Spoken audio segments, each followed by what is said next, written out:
Un bon début de saison pour Clermont qui devient de plus en plus compliqué en 2025. Dans cette vidéo, on va revenir sur les grands moments de l'ASM cette saison. Mais justement, on va s'intéresser sur les problèmes de l'ASM en ce moment avant de terminer par se projeter sur la saison suivante, même si évidemment celle-là n'est toujours pas terminée. Je vous souhaite une très bonne vidéo et n'hésitez pas à vous abonner.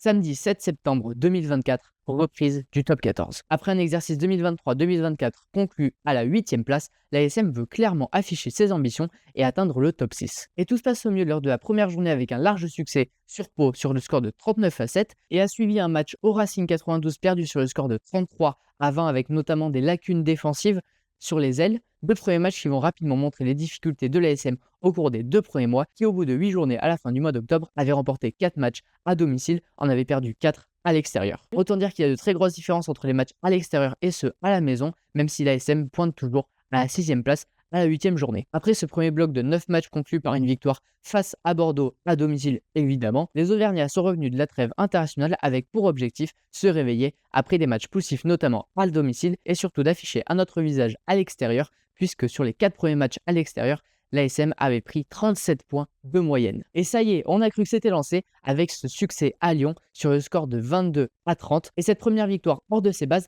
a rempli d'optimisme et de joie les supporters ainsi que les joueurs. Un succès 54-10 face à Castres et un 28-0 face à Trévise pour le début de la Champions Cup est venu confirmer les espoirs clermontois qui pointaient alors à la 3e place du championnat. 4 victoires de suite, c'était trop beau pour Clermont qui a alors débuté ce qu'on appelle une série de défaites encourageantes. Défaite au Leinster 15-7 alors qu'on promettait l'enfer aux assémistes, défaite à La Rochelle 20-15 sur le fil. On s'est alors dit que le retour au Michelin allait relancer la machine face à Montpellier, mais c'est au contraire tout l'inverse qui s'est produit. Un coup sur la tête avec la première défaite de Clermont à domicile face au MHR sur le score de 18-22. Alors est-ce que c'était le début d'une spirale négative? Clermont a tout de suite voulu réagir et envoyer la grosse équipe à Vannes pour un succès miraculeux en Bretagne sur le score de 19-20. Après un match compliqué à Bath en Angleterre, Clermont valide son ticket pour les 8e de finale au terme d'un match extraordinaire face à Bristol, mais tout de même inquiétant. Et on parlait de spirale négative tout à l'heure, c'est alors que le calvaire a commencé. Sur les 5 derniers matchs, Clermont n'en a pas gagné un seul. Pire que ça, sur cette mauvaise série, il n'y a que 2 points pris au classement, 2 défaites à domicile et 3 à l'extérieur. Mais avant de défier La Rochelle tout autant en souffrance ce week-end, intéressons-nous au cœur du problème, le jeu. Clairement, le gros point fort de l'ASM cette saison, c'est le jeu de gros, celui d'avant, celui de percussion, celui sur les touches et notamment sur les molles. D'ailleurs, ça se traduit facilement que le jeu clermontois se concentre sur les avants, alors que les 13 meilleurs marqueurs d'essai du top 14 sont des 3/4. Les 3 premiers marqueurs de l'ASM cette saison sont des avants, Massa en tête. Et c'est là qu'on trouve une des plus grosses failles de l'ASM cette saison, camouflée par la puissance du paquet d'avant. En effet, là où les adversaires pouvaient être surpris en début de saison de la forte avancée des avants, les 3/4 ont très clairement du mal à lancer leur jeu, souvent à l'arrêt. Un gros problème quand on voit que les ACMistes sont la 2e équipe avec le plus de possession, qui n'arrive donc pas à scorer proche des lignes. Et cette difficulté dans la ligne d'arrière, pour moi, elle s'illustre par le poste de numéro 10 plus qu'en difficulté. Urda Pieta à la retraite la saison prochaine, on sent en tout cas de ma perception qu'il est sur l'année de trop. Il semble à la peine souvent arrêté sans faire de différence. Il est également en difficulté dans son jeu au pied, même s'il est toujours capable de faire ses éclairs de génie, mais il n'est plus aussi fiable qu'avant dans la réussite face aux perches. Bello pourrait être alors la solution la plus logique, lui qui apporte plus de certitude dans le jeu, ou en tout cas plus de dynamisme, même s'il n'est toujours pas très performant dans l'exercice de tir au but, mais Urios ne semble pas l'entendre de cette oreille-là, continuant de conforter semaine après semaine l'Argentin. Un poste de numéro 10 qui est donc à revoir, dont on discutera dans ce qui est du recrutement. Après, c'est vrai que pour donner un peu de crédit aux 3/4, il y a eu beaucoup de casses avec Tozin, Fruissac, Dari Carrère ou encore Moala, qui a ouvert des portes aux jeunes Belobres, même s'il doit encore accumuler beaucoup d'expérience pour entrer dans une véritable concurrence avec les 3/4 centres. Sur les ailes, Delguy donne tout ce qu'il peut, alors que je trouve que Raka est plus en difficulté et loin de son meilleur niveau. Durant blessé jusqu'à la fin de la saison, j'avais bon espoir de voir le jeune Yerim Fall engranger les feuilles de match. Malheureusement, Urios ne lui a laissé que 4 petites rencontres. En ce qui est de la fin de saison, ça va être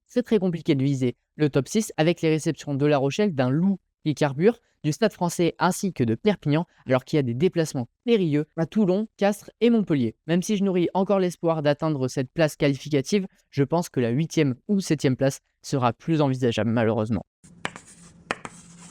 Pour ce qui est du recrutement, il y a déjà beaucoup de départs avec Yato, Kuffer, Fritzi, Enzo Sanga, Urda Pieta et Bello. D'ailleurs, dans le sens des arrivées, il est très surprenant de ne voir que 2 arrivées, avec celle des arrivées de Pio Moiroy et de Harry Plummer, le néo-zélandais champion en titre du Super Rugby. Cette venue devrait apporter plus de fiabilité dans le jeu des Clermontois, que ce soit face aux perches ainsi que dans le jeu, mais en doublure, il n'y aurait plus que Irae Simone qui joue d'habitude au poste de centre, alors Kyrgios veut le faire jouer en numéro 10. Devant, on a donc 3 troisième lignes qui s'en vont pour un seul qui arrive.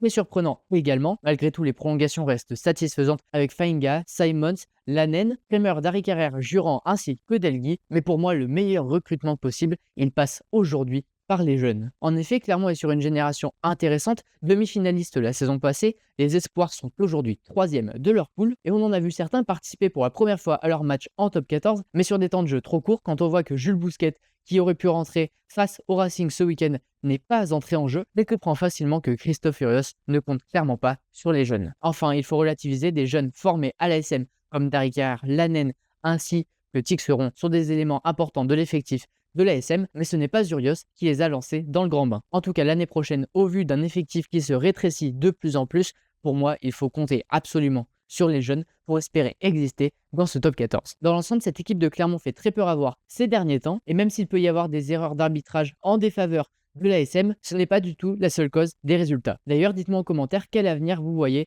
pour l'ASM. Et si cette vidéo vous a plu, n'hésitez pas à la liker et à vous abonner, ça me ferait très plaisir. Et sur ce, moi je vous dis à la prochaine.